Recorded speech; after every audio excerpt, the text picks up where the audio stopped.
So, like, my work is either straight photographs or collages that are created from photographs. Mm-hmm. And in this case, the next one here is Ripple and Leap, and this is a collage. Now, explain to me how you make the collage.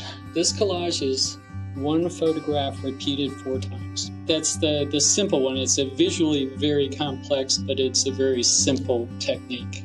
It's printed on metal, or this one is printed on metal. I did a series of different prints of this particular image because I was interested in what the company that does all this printing, which is Duraplaque, who I would like to plug because they are a local Colorado company and they do excellent work. So I did 3 different prints on metal in the different kinds of ways that you can do it with them. And one of them, this is a dye sublimation process, but this one is very popular because it always comes out highly shiny and very, very crisp in terms of its detail. I have a tendency not to go for the super shiny things because I don't like the way that they display. But this one works great, and I would definitely do this again. Like, we actually in here have another one of the same image that's printed in a different process. This next one is a triptych of silk scarves that are done from one of my production partners that actually print. I can upload the images and have the images printed onto fabric. Oh, wow. And also they do the sewing. So that's all really That's good. wonderful. So I decided that it would be nice to try doing this particular image as a triptych. There's elsewhere in the exhibition, we do have that full image. Again, this is a dye sublimation process, and so they've actually found a way to print on silk that makes it crisp. Wonderful. And where was this photo taken? This photo is taken in Steamboat Springs, in the Yampa Valley Botanic Garden. The top is one of the portal series that I've been working on. They kind of evolve organically. I love evergreen trees with snow on them, and sometimes they can really look astonishing. And this one is Snow Sunset Portal, and this is an image of the view out my kitchen window on the top, and then on the bottom is an image from another window, but it's been flipped upside down. Sometimes when I have photographs, I'm like, I like it, but it's not just a straight photograph isn't quite cutting it for me. So I say, well, maybe I'll add a little filter of some sort. So I do that. And then I was like, yeah, that's okay. What happens if I actually bend the image, like literally in space? Wow. And I'm like, wow, that's cool. And I'm like, that looks like the edge of a pool. And I'm like, yeah I like that. So then I actually decide I'm going to try to do a reflection kind of thing. And so I flip that and stretch it as if it were stretched across a body of water. And then I added this upside down image of Logs Peak and sunset clouds, because I could. Now, this bright, beautiful one up top looks like it might be, let me guess, close-up of a butterfly? Yes, the butterfly wings is what started it, and then I just kind of went crazy. So yeah, a few years ago, all across the United States, there was a sort of like crazy number of painted lady butterflies, and they were all over the place. And we had them up here in Estes Park. I mean, a lot of them. And so I took pictures literally on my porch of the butterfly wings, and then I started playing with them.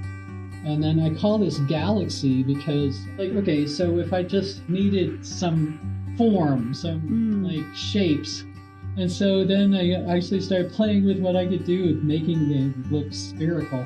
And then I was like, it's like a galaxy of planets. It's the galaxy of painted ladies. So yeah, a lot of times when you do that mirroring of things, you get these kind of weird characters and figures. And it's part of the fun and the serendipity. I really actually have a tendency to play far too much, and then I have to back up, and so Control S, save, Yes. save, all the way through the process so that I can go back. For myself, I also do things like screen captures of what the process was, of like this. If I saved this screenshot of the process, then I might be able to reconstruct that. Now I recognize this from the triptych over there. Yes. So this is the original photograph that the scarf triptych was made from. It was shot in Steamboat Springs, has just a beautiful little botanic garden that's volunteer run, and it's just a spectacular little place. And it's close to the Yampa River, but they have this pond, and it wasn't a classically perfect time of day to be shooting pictures, but it just all fell into place. I live close to Rocky Mountain National Park, and this is a meadow that is right outside where I live. And some years, the Mariposa lilies are just spectacular. And because it's right outside where I live, I can just go out there with the camera at dawn when everything is covered with dew and shoot photographs. And this was a particularly prolific year for the Mariposa lilies. Then I have all of these elements that I can use for other things. So then that leads to things like this.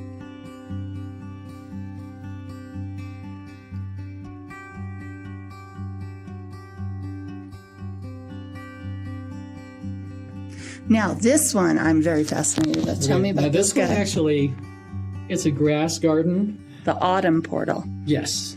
Gorgeous. I set out to do a portal, which wasn't what I set out to do when I created the first one, the sunset portal. Then I thought about the, eyes as the portal to the soul. I just felt that kind of almost eyeball image of this would work with that. And I was playing, a lot of this. I'm also learning things and how I can make something look spherical, what techniques I can use to do that. But the colors and the textures, are all there in the photographs. This is actually one of 3 that are in the Nature's Sketchbook series. And this one is the Beatles' walls. To actually understand that a little better, you need to understand that there is also one called the Beatles' Lair. Yes, and there's one called the Beatles' Way. Yeah, so the first one was the Beatles' Way. Rocky Mountain National Park, path the trail to Adams Falls. There's a deadfall piece of wood that's got all of these beetle paths. I was like, that's beautiful. So I take all these pictures. And, they're great, but again, it's I really like the pictures, but by themselves, they're not really a piece that I want to show. So I started playing with it. I just did this same kind of mirroring one image 3 times. But I did. There's more complex than that, but it's kind of a mandala. That's beautiful. And there was just kind of occurred to me, there is something in the back of my head that says, Beatles' Way. It's kind of like the way of life. It's like the yoga way. And then much later, after I named this, I was like, oh yes, and now it's the 25th anniversary of the Artist's Way. And so I'm like, oh, that's where that came from. But it's these stories that just kind of happen sometimes when I'm making work. I'm like, well, we've got the Beatles and we've got the Beatles paths and and so what does the Beatles home look like? So this is the Beatles lair. And then I created this little, I actually kind of made this little corner in here, so it's like a room inside the Beatles lair. Oh, neat. And then the Beatles walls. So this would be like their incredibly busy wallpaper. Sure, their wallpaper. That's perfect. I have a yoga mat in this one. That is so neat.